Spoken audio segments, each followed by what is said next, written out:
that I pulled for this show. So I'm just gonna, I mean, I have an insane amount. This is like the most research I've ever done for a show.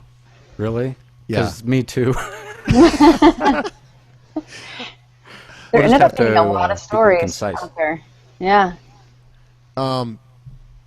So which one do you guys want to start with? So we have Appalachian and we have white Bigfoot. Appalachian? Yeah. That's what you want to do? Okay. Mark, I'm hoping you have that lady's thesis, Jill's thesis. I do. Okay, because I don't. I don't know Okay. where it went. Also, Printed it out and everything. okay, we got to make sure we give credit to her because she never gave me permission to use it. So after we're done recording, I'm going to send her the show. I mean, she had gave me permission way back when we talked, but nothing since. What's her last name? It's not on here. Jill something, It's right? Howell. It's like Haugh. So I think it's Howell. H-A-U-G-H. Okay, yeah. All right. And that'll be a whole new experience for Shannon. She's never heard it. That's right. It's You cool. learn something new every day. It is so good. Is it? It is so good, yeah. And she ended up not publishing it because she strikes me as somebody who gets all the information collated and put into one place, and then she gets second thoughts about actually releasing it. So I don't think she ever went through with that. Yeah, for like a background on her. Well, actually, maybe I'll talk a little bit about her during the show, but she's an independent researcher from New Philly, which is like 5 minutes from where I grew up. And she doesn't know anyone. Like, no one knows who she is. Like, Mark DeWorth wasn't really aware of her or any of these people. And she's... we lost Shannon. Ooh. This isn't good. Trying to think if we could switch over to Skype, but I wonder if I could actually, you know what it is. I just realized what it is. Shannon has something. Yeah, if I drop off, just ignore me. I'll be back. You know what I think it is. I think you have a setting. I think it's a setting in your router. Yeah? Yeah, I used to have a similar problem when I played like PSN and video games online, and it would drop like that constantly, and it was because there was a setting in the router. I'll do some research and figure it out. And thank you. Because is this the same problem you guys were having when you were doing? Yeah. It's Either it would be Wes's or mine, but we would constantly just have to go through the interview as if it didn't happen. And it's a router. I almost guarantee it's a router setting. That sucks, but it's good to know. Thank you. And it's fixable, so thank God.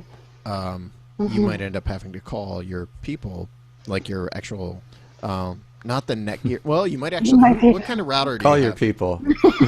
They're going to call yours, I think, Zach. You don't want to talk to my people. Surely they're pleasant. Okay, let's go. Let's do this. All right, back to business, yes. All right, we're going to go live. And if we lose you, we'll just pretend it didn't happen. Exactly. Okay.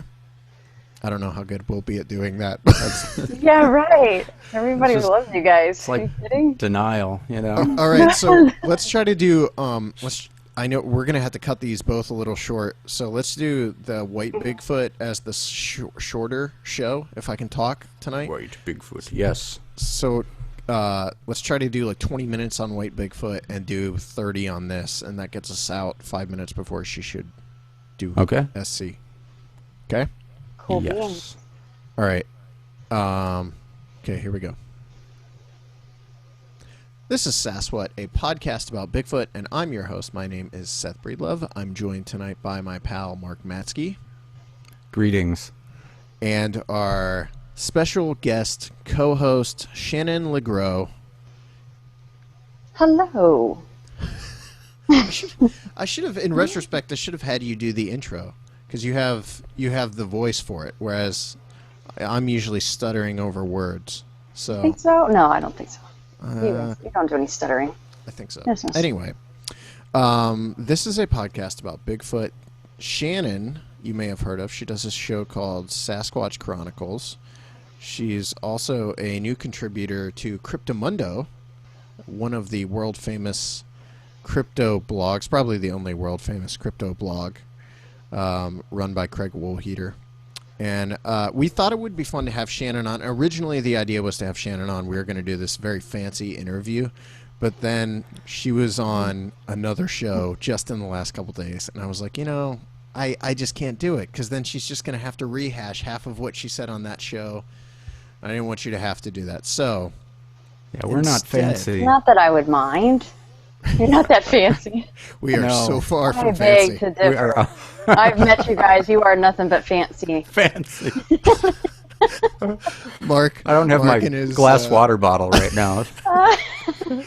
Where's my champagne? It'd have been funny. It would have been funny if at that taping we were all drinking water out of like wine glasses. Okay. Little do Anyway, they know what it is. Welcome to Ohio. Yes, welcome. We get a little crazy here because of the weather, but don't mind us. Yeah. Tonight we are talking about, this episode is about the Appalachian Bigfoot, and this is a topic that was suggested by a listener, so we wanted to kind of get into sightings of Bigfoot along the Appalachian mountain range, which is one of the longest mountain ranges in the world, or in America at least. So before we get to that, I want to talk a little bit, just for a second actually. Shannon, tell us about yourself and pimp your things. Pimp some things, yes. Yeah. Pimping's good. Well, I'm from Vegas. I'm quite a new transplant to Ohio. I've been here about a year. I've been interested in Bigfoot about 7 years. It has become a complete and utter total addiction in the last 2 years because a year prior to my coming to the lovely state of Ohio, I found out, ahead of time. So the interest ramped up. And then when I got here, I decided to get on Facebook and connect with just about all the people I could. And, of course, I got to meet you guys and a whole lot of other people at the town hall meeting for Finding Bigfoot. And now I'm on... Controversial Finding Bigfoot. Oh, yes, very controversial. Love getting slammed for mixing with those fakes. Yes, poor people. Anyhow, so I'm on Sasquatch Chronicles, a.k.a. Bigfoot Hotspot Radio now. I've been a part of the show for a few months now, and it's going well. We're going to have a website coming out very soon, SasquatchChronicles.com, and it's going well. Staying very busy here in Ohio. Yes, we are the home of the Buckeye Bigfoot, the Bigfoot that is seen, it seems, almost daily. And we'll probably get into that a little bit tonight because we're talking Appalachian Mountain Bigfoot, and later we're recording the White Bigfoot episode, and so there's plenty of stories to go around. Now, Mark, let's talk a little bit. I want you to read this. We're not going to be able to get into the whole thing, but do you have some points from that thesis that you want to hit? Oh yeah, Okay. Yeah, definitely. So before we I'll do just that, summarize. I don't think I'll read necessarily great. verbatim quotes from it. Before we do But, that, let me just give a quick mention to Jill, because Jill Hough, H-A-U-G-H, I believe is how you spell her last name. Jill is someone who left me a Facebook comment or a YouTube comment or something, and she is an independent researcher from New Philadelphia, Ohio, and she wrote this thesis on basically the Appalachian Bigfoot. And I thought it was awesome. Jill seems like a really knowledgeable researcher. She's doing, a lot of interviews with sighting witnesses and things, and you probably will not hear her name because she is not very involved in the community, and she kind of keeps out of things, and I like that about her. She told me at one point that what she likes to do is talk to the farmers and people living up in the hills who see these things, and to them it's just a natural part of life for them. And one of the coolest things that she told me about, and I think this might actually be mentioned at some point in the thesis, but an old farmer, after he died, had left her a whittled Bigfoot. It was literally this guy had whittled a Bigfoot, and it was I forget. She has some really. I'm gonna let you get to this, Mark, because I'm just gonna end up butchering it. But at least mention the name that she gave to these things. Okay. Yeah, early on in the thesis, the point is made that there is a name that evidently in Appalachian culture is assigned to this creature, and it is the Holayela. Holayela. Holayela. Now, I had never heard that before reading this thesis, but evidently that is a name that's been assigned to it, and it functions as a kind of code word. And there's a anecdote that's told early in the thesis about some guys coming into a sporting goods store, and they're all decked out in new camo and fancy boots and stuff, and they ask the local proprietor, "You guys get any Bigfoot action around here?" And the guy says no, and they leave. And the author was there when this happened, and she asked him later, "Well, what was that all about?" And he said, "Well, they didn't ask if we had Holayela around here, did they?" And so that gives you a window into the kind of culture that we're talking about here. It's an insular culture in the sense that the last thing that they want is for people to come into their area with their degrees and their fancy equipment and act like they know everything about everything. Yeah. And so there's these kind of cultural touchstones that they use to make sure that they're going to check you out and really see what you're made of before they let you in on anything that's happening, because they are very concerned with privacy, very much for the individual and the right of the individual to make decisions just about their lives. So they guard this information very closely because, nobody wants to be ridiculed. They don't want somebody coming in from the city just, throwing around their weight. And it does become an issue then also later on. She talks about the uneasy alliances that form when certain researchers come into their area and they're willing to pay out good money to spend time on your property and look for creatures, in your fields or in your orchards. And some people take the money and allow that to happen, and others don't. And it really becomes a social matrix kind of thing. It's very, very intriguing. Yeah, I'll try to get her permission to maybe at some point share this, because it is a really cool piece of work that she has done. So cool. When did she write this, guys? Good question. I'm like 100% sure she told me at some point when we were emailing back and forth, but I can't remember what she said. I feel like it was in the last 10 years, but I might be wrong. Yeah. It was actually very recently. I was just looking at some dates in the document. She was to defend this thesis in March of 2013. Okay. So obviously she had worked on it for a while before that. Yeah. That really shows in the writing itself. And the other thing that's great about it is it's told from a very personal standpoint, where a lot of her introduction to the whole subject came by visiting her grandfather, who lived in extreme southern Ohio. And so she tells these stories about the large, agricultural ditches that you see when you go out into rural areas, and how her grandfather would not let her go through those ditches at night.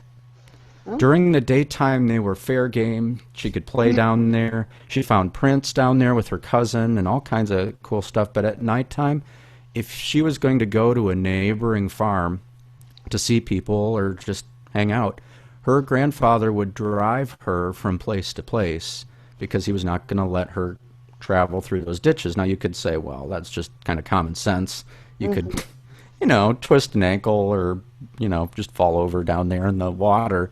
But what she read into that, and what her grandfather was pretty clear about, is that this was because the Holayela was down there, and this was known.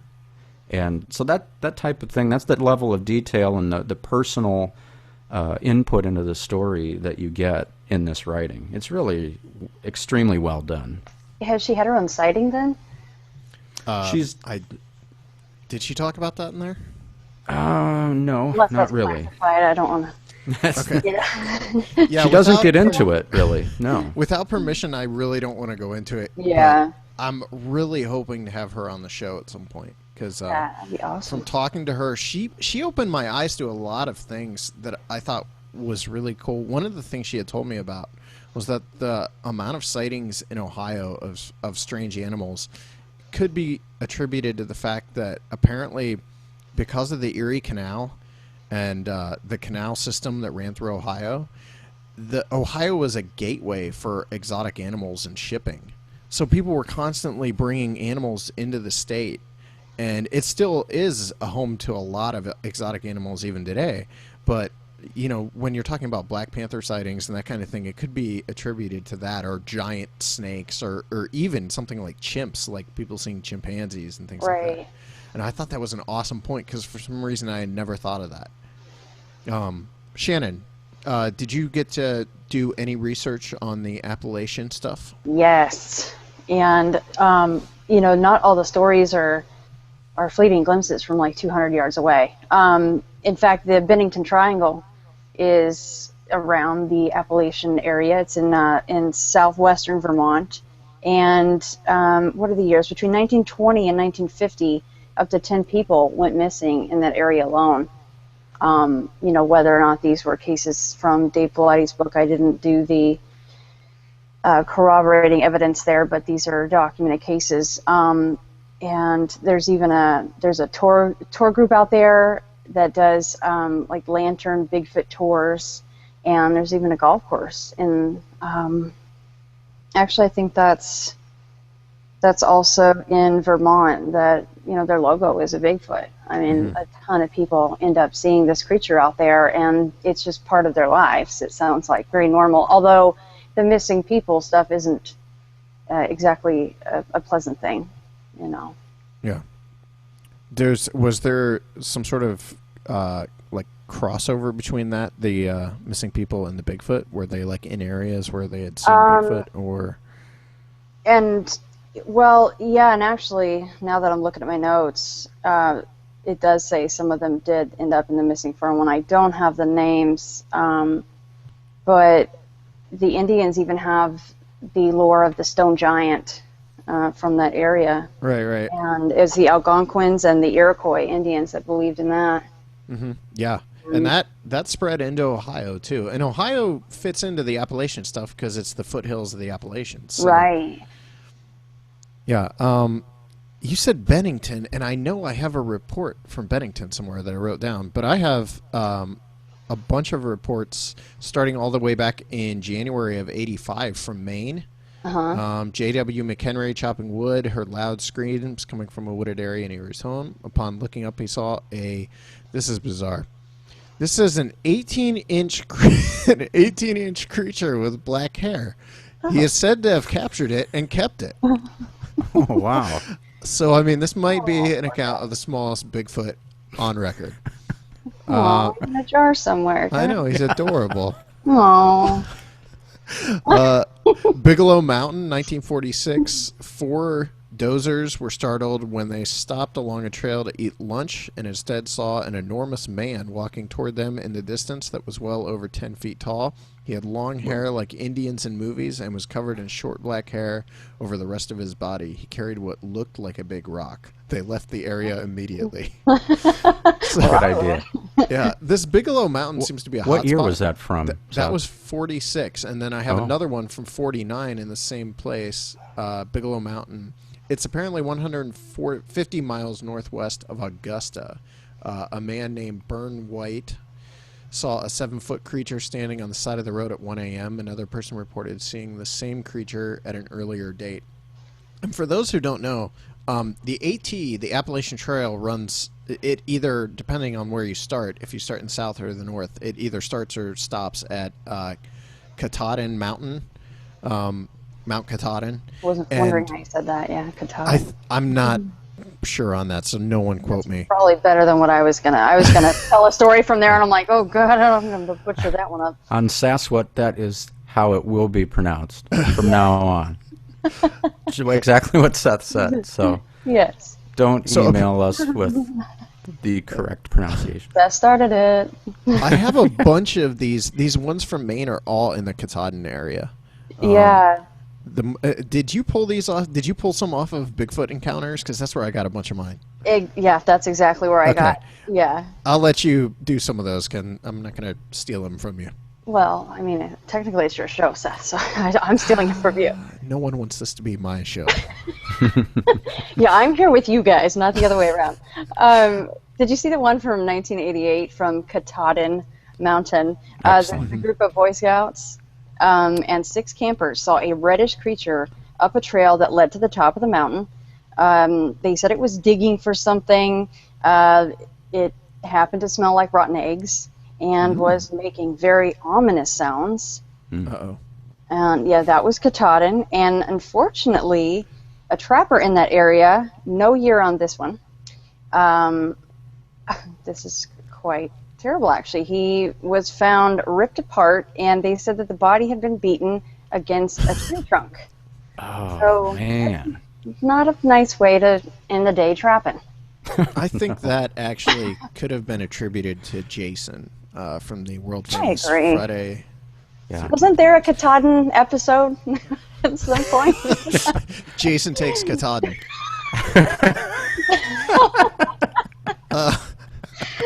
Mark, what do you got?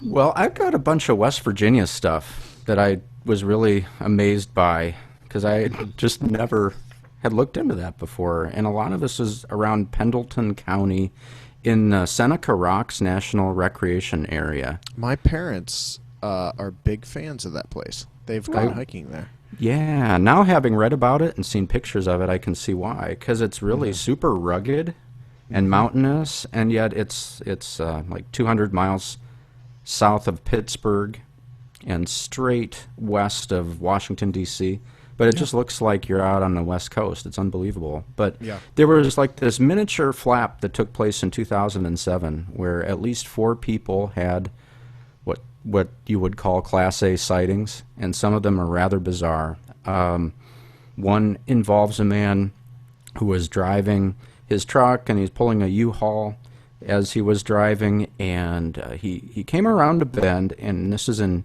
January 2007. He saw a creature. At first he thought it was a man in a special forces outfit, and which that's an interesting association to make. And he's not 18 inches tall. No, he's a lot bigger than that, actually. He's escaped. Yeah. He grew out of his jar. Maybe. Out of it. That's the only way to get out. Right. Yeah. So that would explain then. I love this phrase. He was not running. He had a swaggering lope. Now, that's just poetic. Swaggering lope. He was 20 feet away at the closest point as he's driving along, and it sort of went off into the brush. He turned around, and this is sort of atypical of these type of reports, because this guy got out of his truck and took out his mag light and shined it into the woods where he saw the creature go in. And this is where it gets really interesting. He heard first like foot stomping, like if you are in close proximity to a deer, if you've ever seen them stomp as you get closer, it's sort of their defense. That's the kind of sound that he heard, except extremely heavy. And then the creature started to make a laughing / squealing noise and a grunting noise, and started pounding wood together, and this evidently lasted for about 3 to 5 minutes. And then it got quiet. It just got silent. And that's the point at which he decided to get back in his truck and go. But, when a researcher talked to him later on, he described it as very tall, black and gray hair, and almost like dreadlocks, like matted hair, long and matted. So that was really kind of interesting. And that kicked off then, later that summer, there were 3 sightings that happened really close together. And the other one on June 18th, 2007, it was a mother and a daughter. They were going trout fishing and camping. They were driving around at 1 a.m., and they got to the very top of the mountain on US 33, and they saw 2 furry-looking creatures right in the middle of the road, and when the high beams hit them, they dove into the bush. And in the report, she was very insistent that they didn't run off the side of the road, but they dove head first, like they're jumping into a pool or something, into the bushes, and that they were lanky, upright, long arms. The word she kept returning to in the report is that they were ape-like. And she worked for the Maryland Forest Service, the mom did, so she had a lot of experience observing things out in the forest and was adamant that she had never seen anything like that before. And then you have, a few other road crossing type reports, in 2 of them in July of '07. So that Seneca Rocks area, it sounds really interesting, for a number of reasons, and one of which is the terrain really seems to be supportive of some type of, or many types of mystery creatures. Yeah. This is kind of cool. So I'm doing my research. I thought it would be fun to try to scour the hiking forums for, some sort of hiker's account of something odd happening. And I did come up with something. And it's not a Class A sighting, but I think it's kind of cool. So it was a lady on a forum called, let me think, it was White Blaze, I think. White Blazes, something like that. Her name was ICT. So I used to listen to her. She's already credible. Shout out to you, ICT.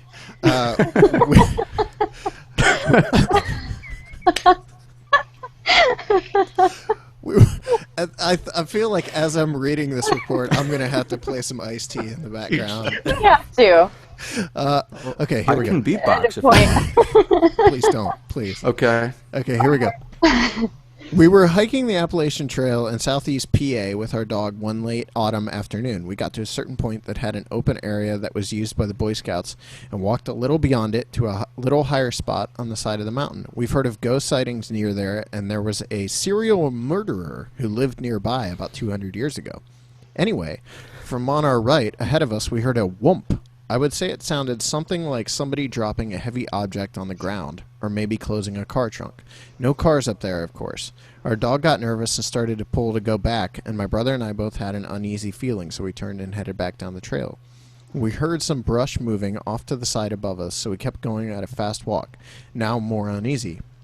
We stooped and heard the same whoomp, this time ahead of us, but still above us on the mountain, not really close, but not far either. Whatever it was paralleling us and moving faster than we were.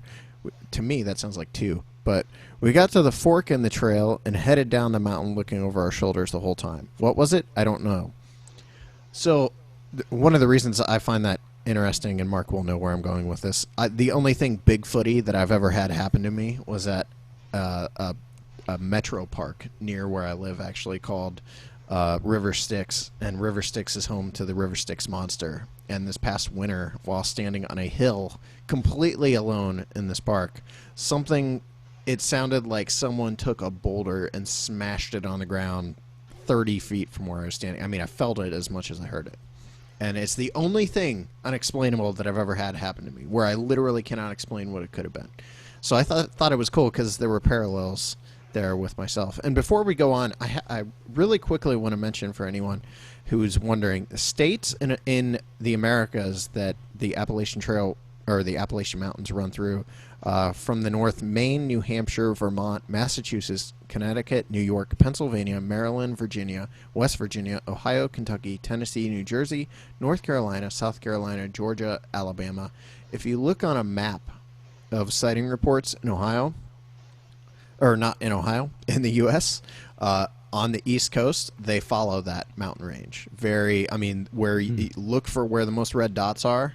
There's one map in particular, sighting map, that I'm thinking of, and I'm not sure where it came from, but there's one map in particular where you can really see it. And obviously, I'm not saying that they specifically followed that, but I think it's interesting. I think it's excursion time, guys. Ready to walk the trail? The entire thing. We're going. Mm-hmm. Yeah, I mean, going out right now and hiking it, we should be back sometime next July. Yeah, or maybe the following July even would be a nice. If we make it back. Yeah. There's always right. tree trunks we can do against. So. Shannon, anything else? Any more sightings you want to talk about? reports? You know what? That was one of the more exciting reports that I found. But I did see that in Whitehall, New York, which is part of the Appalachian Trail, that they actually passed in 2003 an ordinance to protect the Bigfoot creature.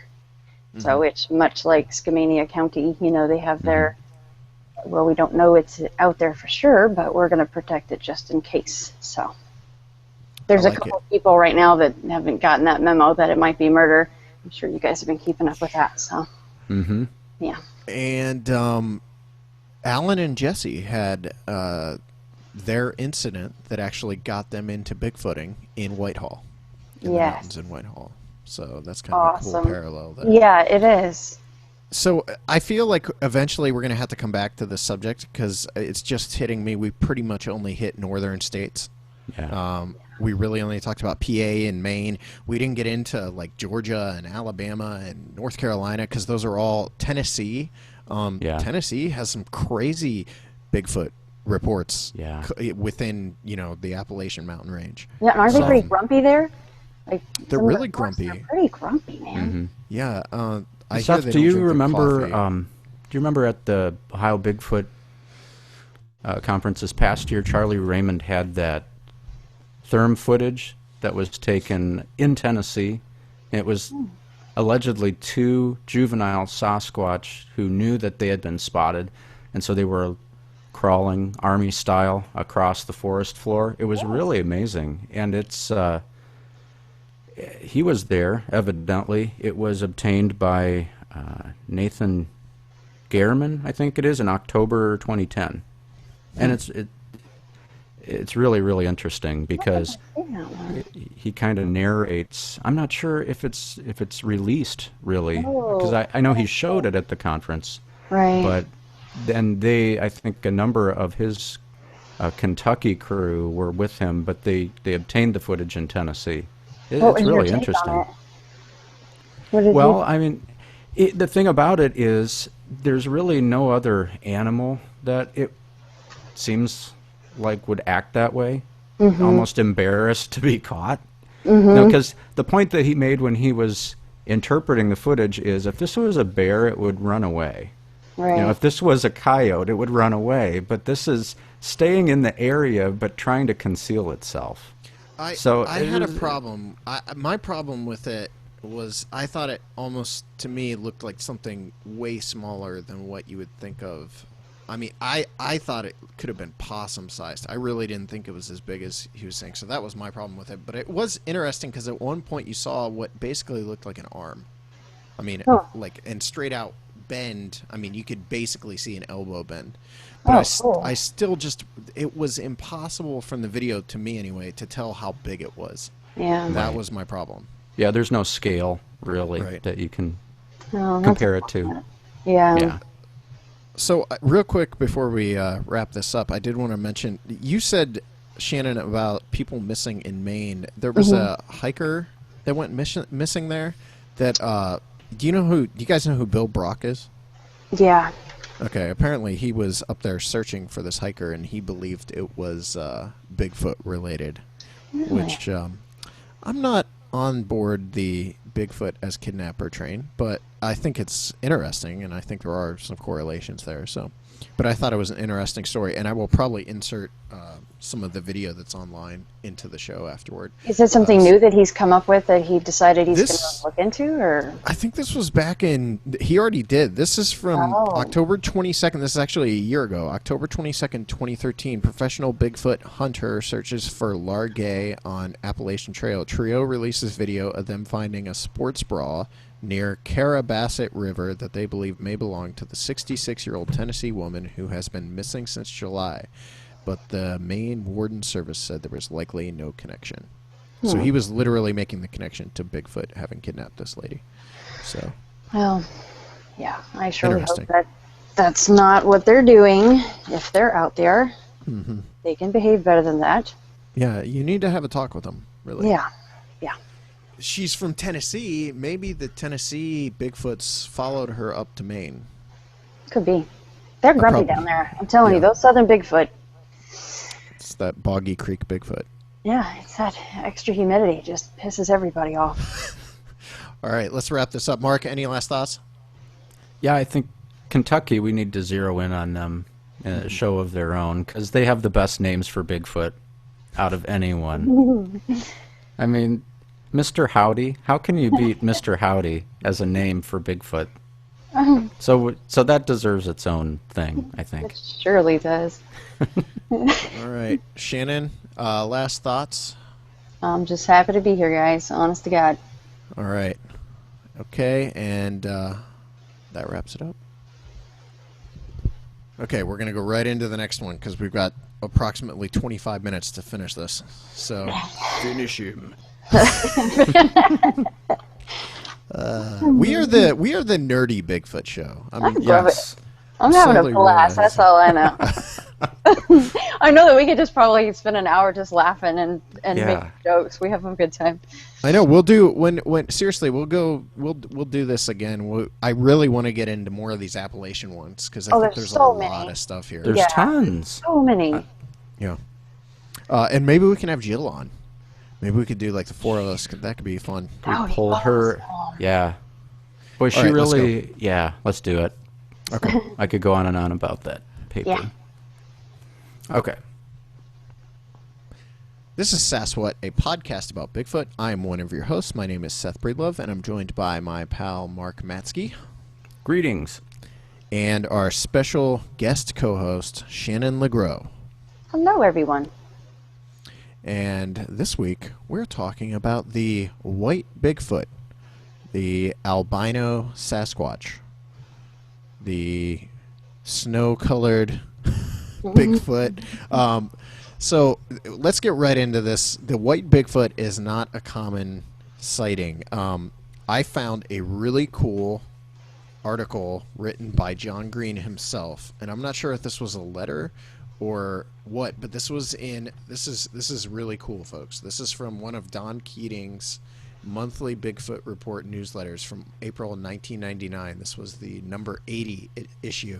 And I don't know if this was something that Green had written to him personally or was printed somewhere, but what John Green had to say is, I have 1,660 Sasquatch sighting reports in the computer in which a color was mentioned. So that means that there's a lot more. It's just these were the ones where there was a color. The number of white ones is 77, or 4.63%, or 1 out of 22. There is an east to west difference. Only 28 white in 846 western reports, 3.31%. 49 in 814 eastern reports, or 6.02%. The database doesn't contain any information specific to albinism. I cannot recall even one description of a white Sasquatch or any Sasquatch with either pink or light blue eyes, but the eye color is seldom seen. There is no correlation between northern latitude and the percentage of white Sasquatches. You can't split the data along lines of latitude across the continent because the area involved in the west is considerably farther north than that in the east, but in each case there is a higher percentage of white reports in the southern section than in the northern. In the east, white reports south of the 39th parallel are 6.45%. North of the 41st parallel, they are 6.3%.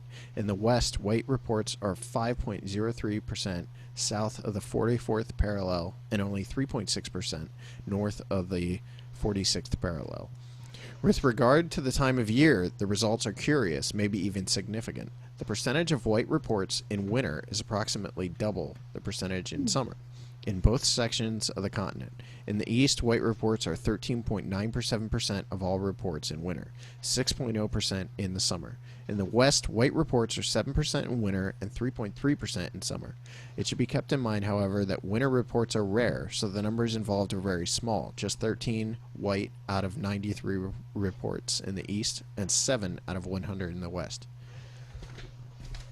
I found that last night and I was pumped, because I was totally unexpecting it, and it just jumped up at me. So It's a good find.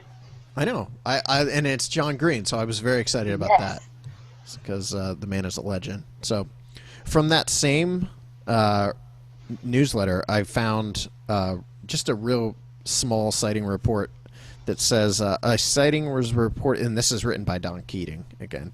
A sighting was reported to me by a respected businessman in Newcomerstown on the 13th of March. He told me that his teenage daughter and her friends were driving out of town when they spotted a creature across the road in front of them from the left to the right.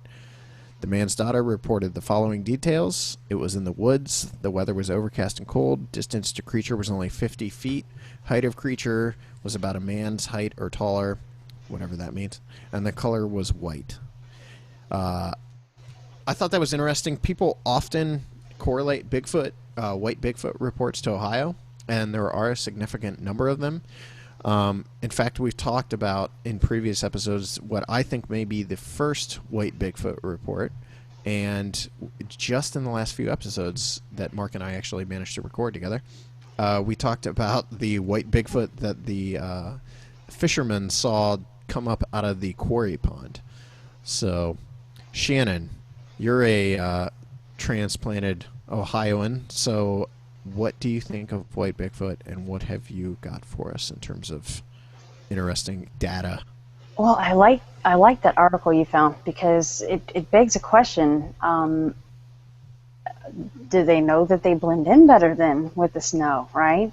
And do they know that less people are out? So those numbers are just so interesting to me. Mm-hmm. And I think a lot of people go, well, white Bigfoot means old Bigfoot automatically, but maybe that's not always the case. A couple of and this will tie in nicely with your Appalachian episode, I found one from Vermont and one from Maine.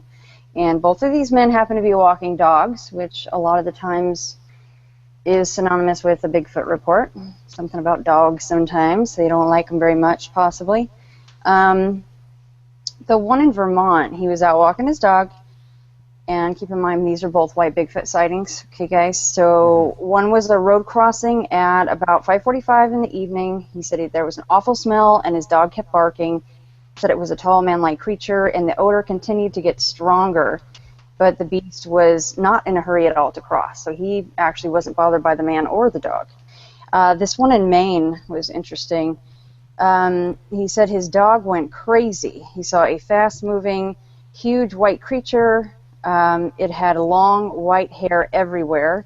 He said it made movements that he didn't think a person could make, and it definitely didn't look human. And it had a big mouth like a monkey with sharp teeth, and he called it a freak. That was his words for the poor white Bigfoot. So, man. Yeah, so if it wasn't a Bigfoot, that's really mean. He said it growled at him, and then it screamed and ran away. So that was one of our ill-tempered kind right there. I found that report as well. I thought that was a very interesting report. And again, that second one you were talking about was one that was investigated by Bill Brock. Oh. Mark? Bill's a guy. Yeah, this guy gets around. Yeah. Evidently.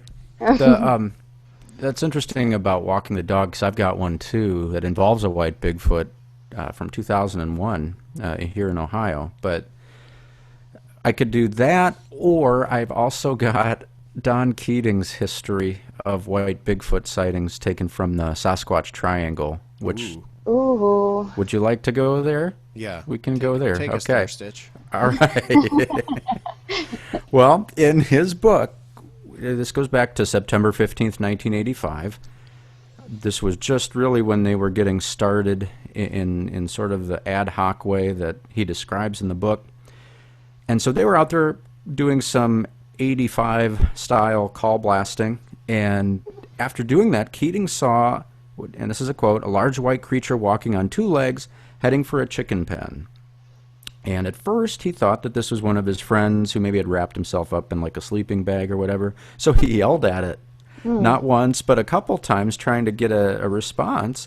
And then the way it was walking, he says that it was bouncing up and down. It had an unusual gait. And then it just dawned on him that this was not one of his friends, that this was, in fact, the creature that they were looking for. And so the next day, they went back and estimated the height is around 9 feet tall. That's they vary from sighting to sighting, but for whatever reason, the reports that I've found where you've got a white Bigfoot, they seem awfully big.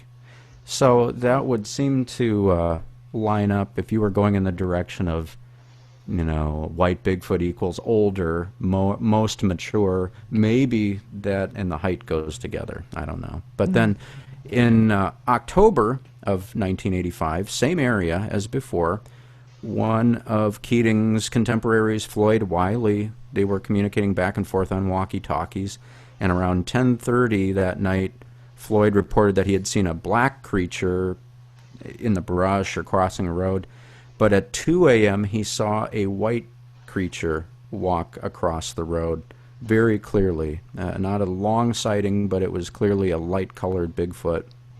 And then fast forwarding to May 3rd, 1987, Don Keating was out with a group. Art Caruso is one that's named as being present there, and it was Art who said that he saw a white Bigfoot doing sort of the classic hide behind a tree, peek out, and then hide for a little bit more. Tree peeker. Yeah, he was a definite tree peeker. He was pegged as such. And then, for whatever reason, he decided to make a break for it and walked out from behind the tree that he was peeking from and found another place from which to peek. So now this one was a little bit smaller, about 6 feet tall. Then we fast forward to May 24th, 1987, and Keating is out with 4 others. At around 10:30, they had been getting responses from call blasting that they were doing. So they decided that they would concentrate all of their floodlights on one spot where the sound was coming from. And so I guess they sort of signaled to each other, turned the lights on, and after about 10-15 seconds, Keating saw the middle. Now, I don't know what this means exactly, but this is a verbatim quote. He saw the middle part of the creature as it walked away just behind a row of trees. It was pure white in color. So what he means by middle part of a creature, it was just a straight up crotch Yeah. shot That was a of nice the way to say Bigfoot walking away. wow. I agree. Was he backing away or what? I mean, it's hard to say. He was Yo. moon dancing back You across got the... me. It's you. Okay. And so all of that is sort of prelude to his famous piece of footage that he obtained in August 2nd of 1992 in Coshocton County. And that's been featured on a number of documentary-style shows where, as he tells the story, he was filming sort of landscape shots and was just repositioning to get a different shot from a different angle, and he left his camcorder running, and it picked up a whitish, light-colored figure moving fairly rapidly down a country lane. And the thing that's interesting about that story, and some have probably heard this before, but he taped that, and then it sat on a shelf until December of '93, which means that it just sat there for 17 and a half months before he popped it back in, started watching it for the interview that was earlier on the tape, and because he was bored and it was a snowy night, he just let the tape run, and it got to that point in the video footage, and that's when he noticed this figure for the first time. He didn't see it when he was out there taping. So it sat for well over a year, and it moves right to left in the footage. He's about 275 feet away from the figure. And since then, lots of Bigfoot luminaries have been to that site to see it. Folks like Daniel Perez, John Bindernagel, Lauren Coleman, Ron Schaffner. Daniel Perez, did you already say that? I did, yeah. Okay, yeah, I'm oblivious to most things. Oh, what did you say? I said Are we Daniel talking? Perez. Shannon, were you aware of this white Bigfoot video? Actually, no. The Keating one. Okay, it's okay because it's actually featured in the. Is it the Ohio Grassman episode of the History Monster Quest, or is it something else? I know it's definitely a Monster Quest. There's a Monster Quest where it's featured. Basically, Yeah. you see a tall white figure in the distance. I mean, a good ways away, run across a field in the background and disappear into some trees. Oh, is this behind he's like going tree to tree and it looks like he's on all, is he on all fours? Is that that one? That's not that one. Okay. No, this is too distant to really make out much other than the fact that it's an upright figure, but it'd be very hard for it to be a man because the testing they've done at the spot, this is what they uncovered, and this was mostly done by Daniel Perez. It covered 28 feet in 1.55 seconds. It covered the 28 feet with just 4 steps. It walked past 3 posts in the ground, which were 49 inches tall. It was twice as tall as they were. Its waist was just above the tops of the post, yet a man of 5 foot 11 inches was barely visible because of the angle of the filming. Just his head was visible above the top of the post. A bush in the background, which is walked by, is 12 feet tall. It was 3/4 as tall as the bush. It was light gray or white in color, blah, blah, blah. Distance from the camera to the individual was about 262 feet, as you already said, Mark. And Daniel wrote a lot about that report and the experiments they did to ascertain the information they did. And there's actually a documentary that Keating did, and when I say documentary, I use that term very kindly because it is essentially a home video of Keating and Danny Perez and Scott Harriet and some like Mark said, some luminaries back in the 80s out at the spot, like figuring things out, and it's just them conducting these experiments. So you can actually watch the stuff happen. It's not very entertaining. But DeWorth actually, it's DeWorth raw actually, footage. DeWorth loaned me his version of that. So before we move on, you had a white Bigfoot, not a white video. That'd be really dull, or just horribly racist. That can go a lot of ways. You had a white Bigfoot video you wanted to talk about, Shannon.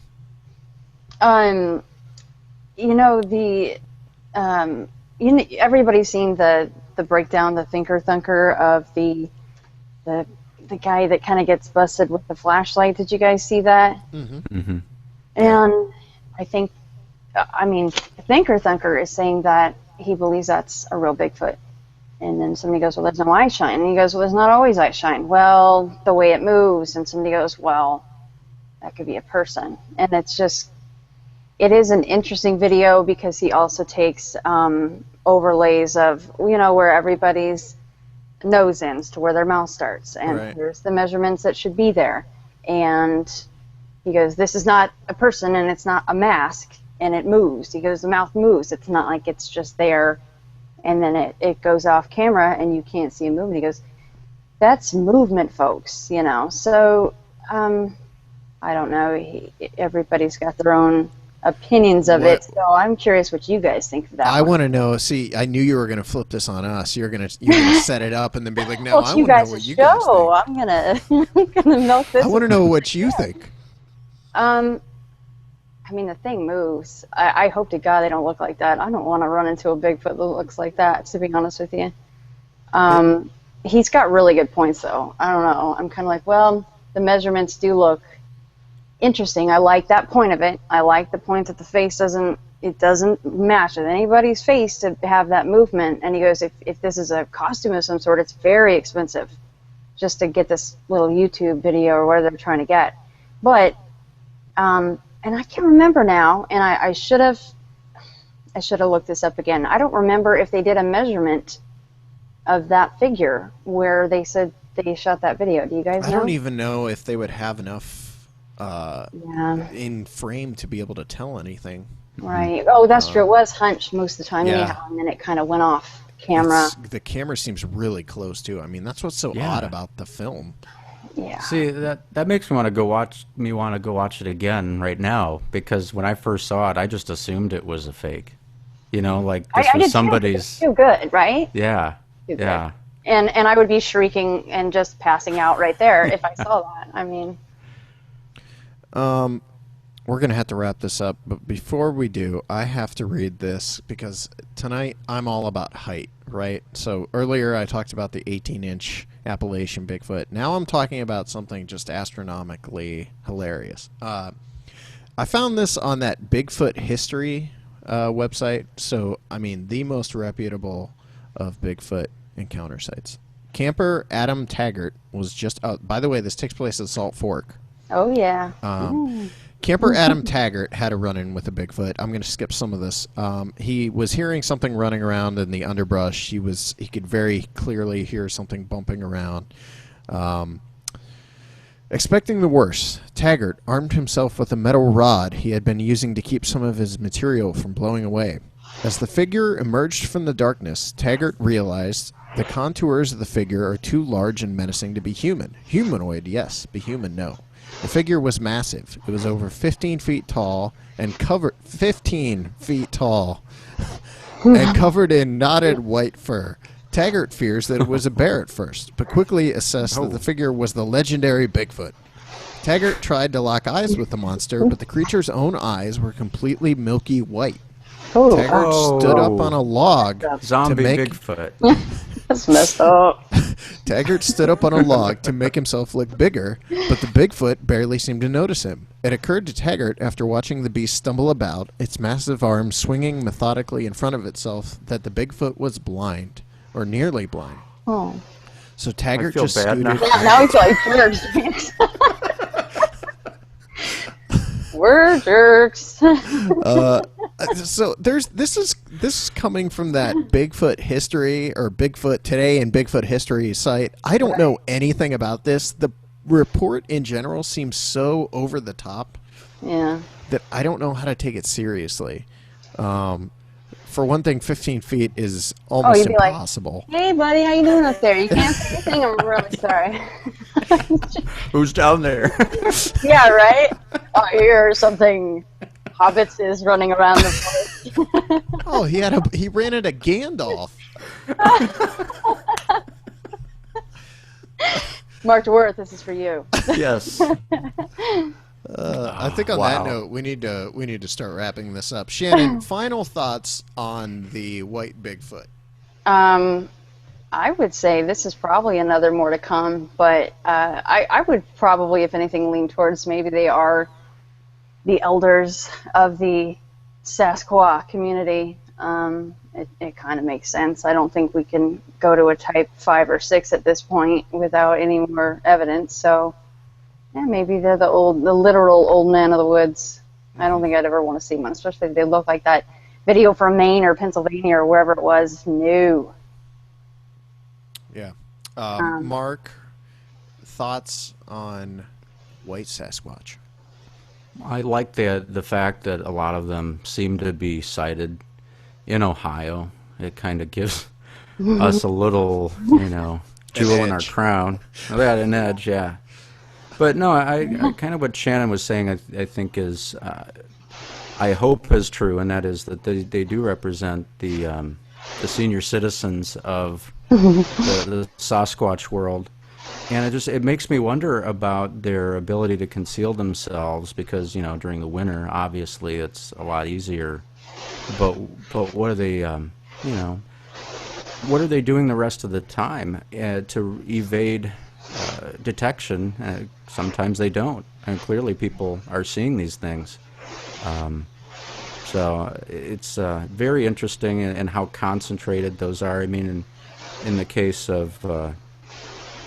in Don Keating's example, you've got a real concentrated within months of each other seeing one. So that seems to lend some credibility to them kind of staying put in one area. Yeah. And in wrapping up here, I will say that I am friends with a girl who saw a white Bigfoot, possible white Bigfoot, only 3 miles from my house. So... Hey. That's my claim to fame. Heck yeah. Shannon, thanks for coming on. Thank you guys very much. It was a pleasure. I hope we get to do it again sometime soon. Yeah, and once again, just real quick, give out the name of your podcast and whatever else you're doing. It is Sasquatch Chronicles, Bigfoot Hotspot Radio. I'm on there with Wes Germer and Will Jeffney. The boys. The boys! The boys! ICT. Very credible. Let's not forget her. She'll be on next. Yeah.